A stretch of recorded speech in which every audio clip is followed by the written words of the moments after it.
সুলাইমান ছিলেন একজন শক্তিশালী ও ভয়ানক মানুষ, এবং কেবল একটি বহুমূল্য উপহারই হয়তো তাকে খুশি করতে পারবে। রাজ্যের ভবিষ্যৎ নির্ভর করছিল তার অনুগ্রহের ওপর। রাজ্যের শিল্পীরা দিনরাত এক করে কাজ শুরু করল এই বিশেষ উপহার তৈরিতে। তারা বিভিন্ন মূল্যবান উপকরণ ব্যবহার করল। অবশেষে উপহার তৈরি হলো। এটি ছিল একটি সোনার তৈরি থালা। এর দুই পাশে ছিল সোনা ও রত্ন দিয়ে তৈরি দুটি নেকড়ে। রানী বিলকিস যখন এই চমৎকার এবং দামি উপহারটি দেখলেন, তিনি খুশি হলেন। তিনি তার দূতের প্রস্তুত হতে এবং সুলাইমানের কাছে এটি পৌঁছে দিতে বললেন। তিনি নিজের একটি সেনাপতিও পাঠালেন যাতে সুলাইমানের সামরিক শক্তি সম্পর্কে আরও জানা যায়। তিনি তার দূতদের বললেন, জানার চেষ্টা করো সুলাইমান আমাদের কাছ থেকে আসলে কি চান এবং তার সেনাবাহিনী কতটা শক্তিশালী। হযরত সুলাইমান ইতিমধ্যেই হুদহুদের মাধ্যমে রানীর সভা সম্পর্কে জেনে গিয়েছিলেন। হুদহুদ যখন সীমান্তে ঘুরছিল তখন সে দূতের কাফেলা দেখতে পেল এবং দ্রুত সুলাইমানের কাছে ফিরে গিয়ে খবর দিল।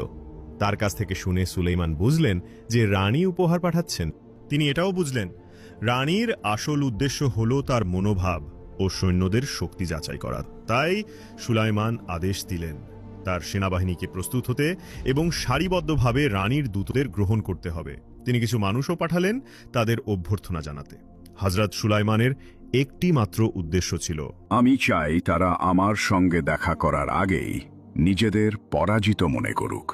রানী বিলকিসের দূতেরা হঠাৎ এক বিশাল বাহিনীর সামনে এসে পড়ল। তারা সৈন্যদের সংখ্যা গুনতে লাগলো এবং কোন কোন প্রাণী এই বাহিনীতে রয়েছে তা লিখে রাখল।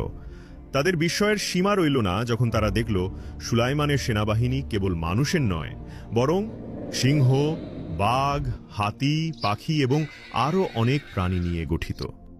তারা আরও দেখল এই সেনাবাহিনী বাতাস ব্যবহার করে এক স্থান থেকে অন্য স্থানে চলাচল করতে পারে। তাদের চোখ বড় হয়ে গেল, মুখ হা হয়ে গেল বিস্ময়ে।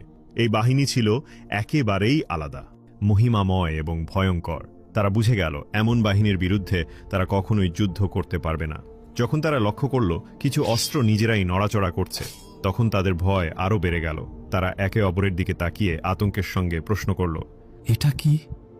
তাদের নিয়ে যে কর্মকর্তা ঘুরে দেখাচ্ছিল সে শান্তভাবে উত্তর দিলেন, এটা তো মাত্র কয়েকজন জিন সৈন্য যারা প্রভাতকালীন অনুশীলন করছে। দূতেরা বিস্মিত হয়ে গেল এবং তারা আরও উদ্গ্রীব হয়ে উঠল সুলাইমানের সঙ্গে সাক্ষাৎ করার জন্য। কিন্তু হযরত সুলাইমান সরাসরি তাদের সঙ্গে দেখা করতে অস্বীকার করলেন।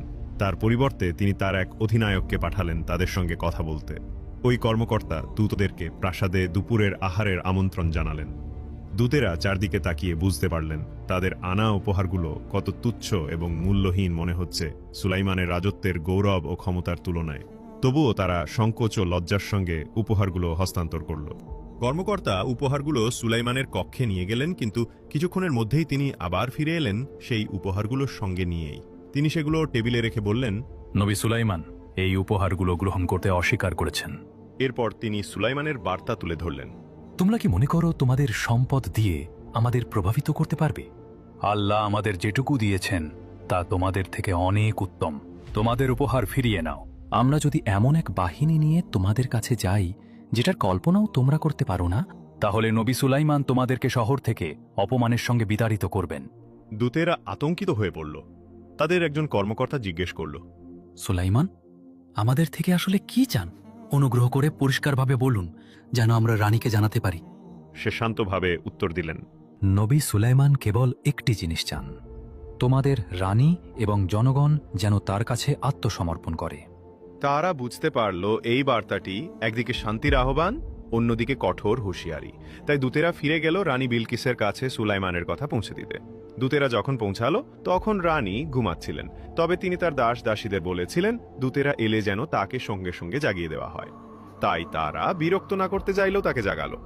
রানী বিলকিস চোখ খুলতেই দূতদের সঙ্গে সাক্ষাৎ করলেন। তিনি জিজ্ঞেস করলেন, বলো, উপহার দেওয়ার পর সুলাইমান কি বললেন?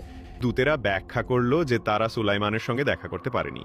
তাদের একজন কমান্ডার উপহার গ্রহণ করে তা নবীর কাছে নিয়ে গিয়েছিলেন, কিন্তু দুঃখজনকভাবে সুলাইমান উপহার গ্রহণ করেননি। তিনি আমাদের কাছে উপহার ফিরিয়ে দিয়েছেন।